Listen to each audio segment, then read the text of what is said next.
જી નમસ્કાર, હું ટીઆર જાદવ. અમારી ચેનલમાં ફરીથી એક નવા વિડીયોમાં તમારું સ્વાગત છે. મિત્રો, તમે બધા મસ્ત હશો, મજામાં હશો. તમે બધા મેસેજ કરી રહ્યા છો, કોલ કરી રહ્યા છો કે સર બજેટ આવી ગયું છે, હવે જીએસઆરટીસી હેલ્પર ભરતી બાબતે કંઈક માહિતી આપો. ઘણા મિત્રો મેસેજ કરી રહ્યા છે, ફોન પણ કરી રહ્યા છે. તો મિત્રો, સમયના અભાવે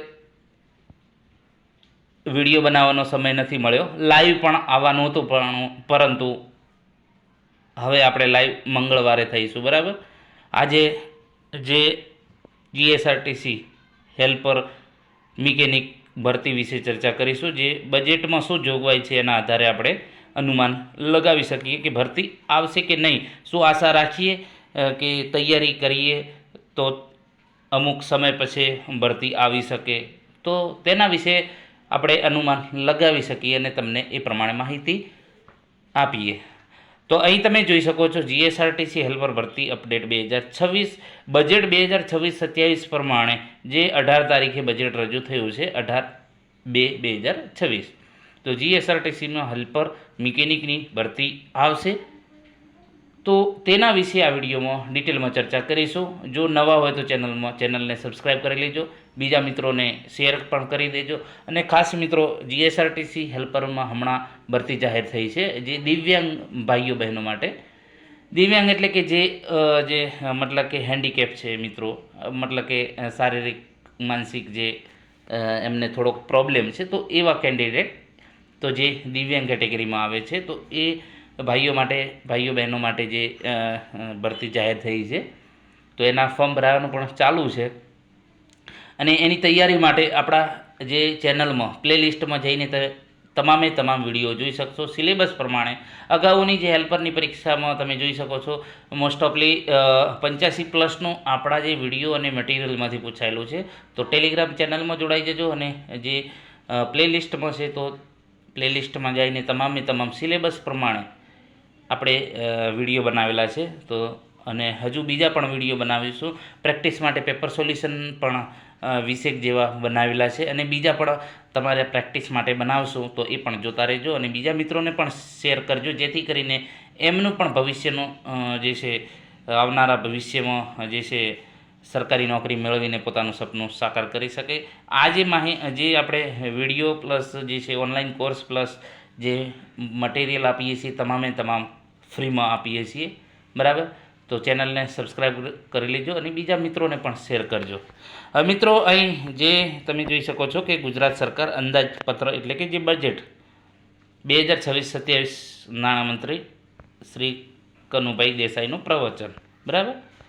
તો ગુજરાત વિધાનસભા 18 ફેબ્રુઆરી 2026. તો આપણે વાત કરીશું જે જીએસઆરટીસી જે વાહન વ્યવહાર વિભાગમાં. તો અહીં તમે જોઈ શકો છો કે જાહેર પરિવહનમાં નાગરિકોની સલામતી અને સગવડતાને ધ્યાને લઈ આધુનિક ટેકનોલોજી ધરાવતી 2463 જેટલી નવી બસો, જેમાં 580 ઇલેક્ટ્રિક બસો મૂકવાનું આયોજન છે. તેમજ આદિજાતિ વિસ્તારમાં વસતા ભાઈઓ બહેનો, વિદ્યાર્થીઓ તથા ઔદ્યોગિક વિસ્તારોમાં કામ અર્થે આવતા શ્રમિકો માટે 500 મિની બસ મૂકવામાં આવશે, જેમાં કુલ 1286 કરોડની જોગવાઈ છે, બરાબર. તો અહીં તમે જોઈ શકો છો કે નવી જે છે બસો પણ મૂકશે. 2463 અંદાજિત છે, જેમાં 580 બસો છે, 500 મિની બસો છે, બરાબર. અને બજેટ માટે પણ જે છે તમે અહીં જોઈ શકો છો 1286 કરોડની જોગવાઈ કરી છે. તો આના હિસાબે જે નવી બસો છે, બરાબર, તો નવી બસોના મેન્ટેનન્સ કે અલગ કામ માટે હેલ્પરની જે છે ફરજિયાત જરૂર પડશે, બરાબર. ડ્રાઈવરોની પણ જરૂરિયાત પડશે, કંડક્ટરની પણ જરૂરિયાત રહેવાની છે. તો 100%, જો સરકાર ઈચ્છે તો 100% ભરતી આવશે, બરાબર. અને એ પ્રમાણે જોઈએ તો અગાઉ જે આપણે વિડીયોમાં વાત કરી હતી કે ભાઈ 2021ની સ્થિતિએ જગ્યાઓ અંદાજિત 3800+ જગ્યાઓ ખાલી છે હેલ્પરને. ફક્ત ને ફક્ત હેલ્પરમાં 3800 ને 3800 મતલબ કે 3800 આજુબાજુ જગ્યાઓ ખાલી છે 2021ની સ્થિતિએ. તો હમણાં જે ભરતી કરી બરાબર, જે 1658 એમાંથી હજુ પણ મતલબ કે પૂરી ભરતી નથી થઈ. હજુ જાતિ ખરાઈને અમુક ઘણું બાકી છે, જે છે જાતિ ખરાઈ ઘણાની બાકી છે, અમુકની થઈ ગઈ છે. તો હજુ પણ 1658માં પૂરેપૂરા હજી નથી ભરાણા, મતલબ કે 60% જેવા જે છે હાજર થયા છે. હજુ 40% જેવા અંદાજે બાકી છે. તો કદાચ મહિના પછી જે જાતિ ખરાઈ છે, પછી અમુક ડોક્યુમેન્ટમાં રિજેક્ટ થયેલા છે, તો પછી વેઇટિંગ લિસ્ટ પણ જાહેર કર્યું છે. તો એ પ્રમાણે આપણે જોઈએ તો કદાચ અંદાજે 2000 જેવી જગ્યાઓ ભરાશે એવો અંદાજ છે, જો વેઇટિંગવાળા દરેકને બીજા તબક્કામાં પણ બોલાવેલા છે. તો એ બીજો તબક્કો અને પ્લસ જે 1658 પછીના જે મિત્રો છે જેમણે ડીવી કરાવેલું છે પહેલા રાઉન્ડમાં બરાબર, તો એ મિત્રો પણ બાકી છે. તો એમને પણ બોલાવી લેશે, કારણ કે 500 જેવા તો રિજેક્ટ થયેલા છે. તો અંદાજિત 2000 આજુબાજુ તો શાયદ જે હમણાં જે ભરતી કરી 1658, તો એમાં 500 જેવા રિજેક્ટ થયેલા છે. તો 2000 આજુબાજુ થઈ ગયા છે બરાબર. તો હવે એ પ્રમાણે જે જગ્યા ખાલી છે એ પ્રમાણે મોસ્ટ ઓફલી જે બીજા તબક્કા સુધી બોલાયેલા છે તો એવાને પણ બોલાવી લેશે. તો અંદાજિત આપણે કહીએ કે સમથિંગ 2000 જેવી જગ્યાઓ ભરશે, તો પણ 1800થી 1900 જગ્યાઓ ખાલી રહેશે. તો પણ સામે જોઈએ તો ચૂંટણી આવી રહી છે 2027ની, પછી 29ની.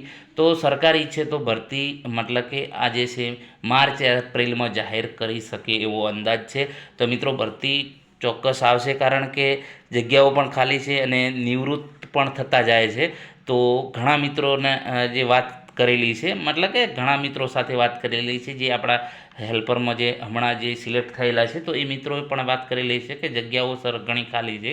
તો એ પ્રમાણે જોતાં સરકારશ્રી હમણાં દિવ્યાંગો માટે ભરતી જાહેર કરી છે. તો જો દિવ્યાંગોની જગ્યા નહીં ભરાય તો સરકાર ફરીથી બીજી ભરતી વધુ તો નહીં 800થી 1000 જેવી ભરતી જાહેર કરી શકે એવો અંદાજ છે.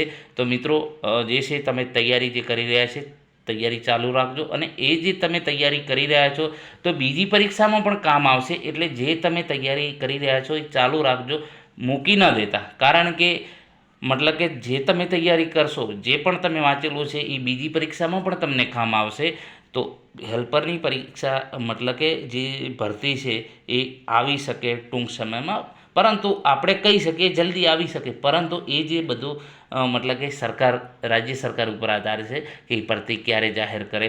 પરંતુ 100% ભરતી આવશે, કારણ કે સામે ચૂંટણી છે અને જગ્યાઓ પણ ખાલી છે બરાબર.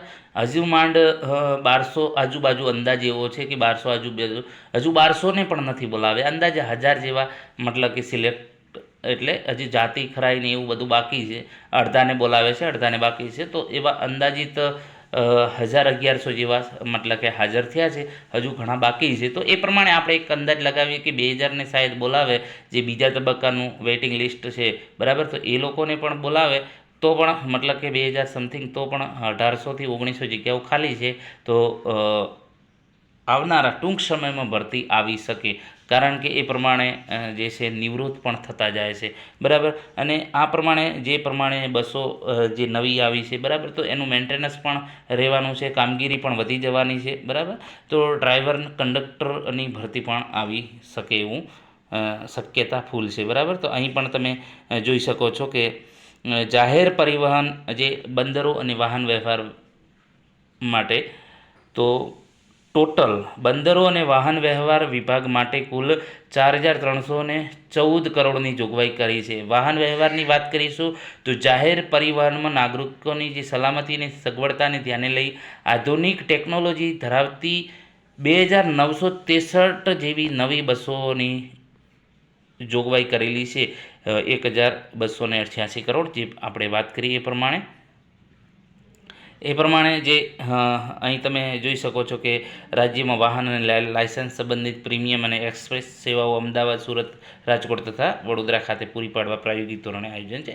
એટલે કે એક અંદાજ પ્રમાણે આપણે કહીએ કે ટૂંક સમયમાં ભરતી આવશે 100%, કારણ કે જગ્યાઓ પણ ખાલી છે અને હજુ પણ ઘણા મિત્રો હેલ્પરમાં જે છે સિલેક્ટ થયેલા છે, પરંતુ એ લોકો પણ બીજી જગ્યાએ પોલીસમાં પણ ઘણા સિલેક્ટ થઈ ગયા છે, પછી કંડક્ટરમાં પણ અમુક મતલબ કે સિલેક્ટ થયેલા છે. તો એમાં ઘણા મિત્રોના મેસેજ આવેલા છે કે સર હું પોલીસમાં પાસ થઈ ગયો, અથવા તો જે શિક્ષકમાં પણ ઘણા મિત્રો પાસ થયા છે. તો અલગ અલગ જે ભરતીઓમાં પાસ થયેલા છે તો પણ જગ્યાઓ મતલબ કે ખાલી રહેશે એવી શક્યતા છે. અને એ પ્રમાણે આપણે જોતા ટૂંક સમયમાં ભરતી આવશે એવો અંદાજ છે 100%. પરંતુ વધુ આપણે ચોક્કસ ના કહી શકીએ, કારણ કે હવે ભરતી આવશે 100%, પરંતુ એ નક્કી કરશે રાજ્ય સરકાર કે ક્યારે ભરતી કરવી છે અને જીએસઆરટીસી. પરંતુ 100% ભરતી આવશે ને આવશે એવો અંદાજ છે. પરંતુ વધુ જે માહિતી છે જે જીએસઆરટીસી નક્કી કરી શકે, પરંતુ આપણે એક જે અંદાજ લગાવી શકીએ કે ટૂંક સમયમાં ભરતી 100% આવશે. અને બીજી પણ ઓએનજીસીમાં કે બીજી પણ અન્ય જે ભરતી આવવાની છે, અને રેલવેની પણ જે છે ફોર્મ ભરવાનું બાકી હોય તો મિત્રો રેલવેમાં પણ ગ્રુપ ડીમાં ફોર્મ ભરી લેજો, તો એની પણ સાથે સાથે તૈયારી થતી રહે. કહેવાનો મતલબ કે તમે જે પ્રમાણે જીએસઆરટીસી હેલ્પરમાં 2024-25માં જે તૈયારી કરીને થોડા માટે તમે રહી ગયા 1-2 ગુણ માટે, અથવા તો જે સિલેક્શનમાં, તો એ જે તમારી તૈયારી છે તૈયારી ચાલુ રાખજો. ગમે તે ભરતીમાં તમને કામ લાગશે. જો તમે એક વખત છોડી દેશો ભણવાનું, મતલબ કે વાંચવાનું રેડી, તો પછી તમને આળસ આવશે ને પછી વાંચવાનું મન નહીં થાય. એટલે જે પ્રમાણે તમારી તૈયારી હતી એ પ્રમાણે તમારે 100% ચાલુ રાખજો. તો એ તમને મતલબ કે જે તમારી તૈયારી છે કન્ટિન્યુ રહે, જેથી કરીને તમને ઘણો 100% ફાયદો થશે. જીએસઆરટીસી હેલ્પરમાં જો સિલેક્ટ થો, અથવા તો કોઈ બીજી અન્ય ભરતીમાં પણ તમને એ ફાયદો થશે. જો તમે આઈટીઆઈ કરેલી છે, એપ્રેન્ટિસ કરેલું છે, ગ્રેજ્યુએશન કરેલું છે, તો ગ્રેજ્યુએશન માટે પણ જે ક્લાર્કની ભરતી સારી એવી આવી છે 5,000, હમણાં પણ 1,800 જેવી પ્લસ કરીને 6-7 હજાર જેવી જે સીસીઈની ભરતી આવી છે. તો એમાં પણ તમે તૈયારી કરી શકો. મારો કહેવાનો મતલબ કે તમે તૈયારી ચાલુ રાખજો, બરાબર. ભરતી ગમે ત્યારે આવી શકે, બરાબર. તો એ પ્રમાણે દરેક મિત્રોને વિનંતી છે કે તમે તમારું જો બહેતર ભવિષ્ય બનાવવું હોય તો તૈયારી ચાલુ રાખજો, બરાબર. જો વિડીયો પસંદ આવ્યો તો લાઇક, શેર અને મિત્રો ચેનલને સબસ્ક્રાઈબ કરવાનું ન ભૂલતા. બીજા મિત્રોને પણ શેર કરજો, જેથી કરીને એમને પણ આના વિશે માહિતી મળે. આભાર.